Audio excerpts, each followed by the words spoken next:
Hello! In this video, we will go through how you can adjust the settings in LineGo.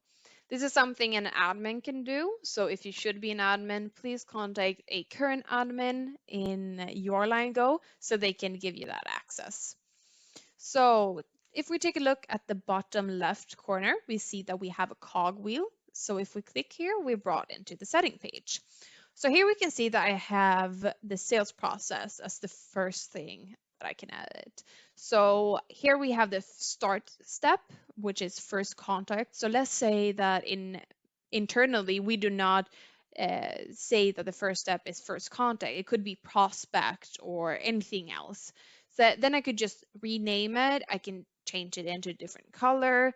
The same goes for process steps. If the qualifying needs is not the first step in the process, then I can change the name as well as negotiation. I can change the color. I can add more steps. I can remove them and so on. In the final steps, we see that I have one example as 1, and that being a good step. If I put a deal in 1, since it's a good step, it will also be connected to my budget. So if I have a sales activity goals that are measuring budget each month or quarter or yearly, that deal that is connected to a 1 step will also be calculated into my budget. So if it shouldn't be, you can just put it as a bad step instead. So as an example, we can see here on loss and standby.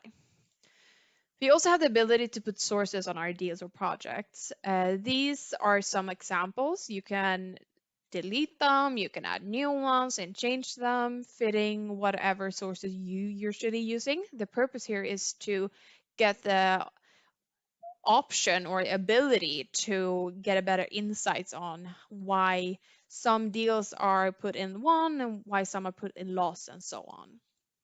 Custom fields is also a way for you as a sales manager to give better tools to your sales reps. So let's say that you want to have a checklist on each deal to make sure that they've followed what they should follow.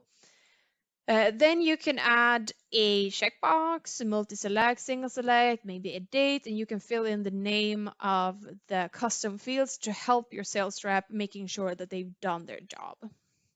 Tags is also something you can change here. You can change the name, you can add new ones, and you can delete them as well.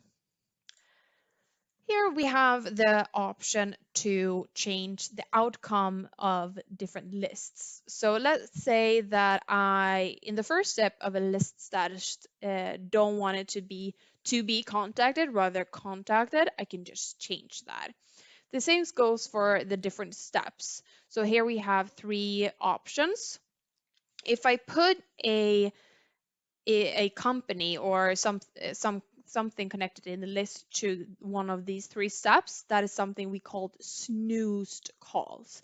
And that is also an info tile if you want to catch up on those snoozed calls. So everything put in these steps will be called snoozed calls. And then we have the final steps.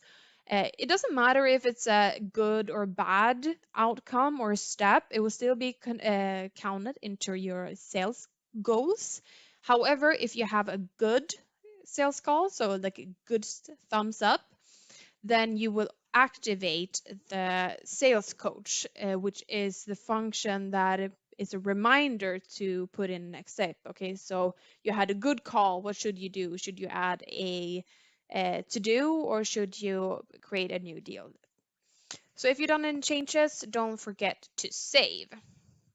Send outs, you can enter the name, reply to emails and so on.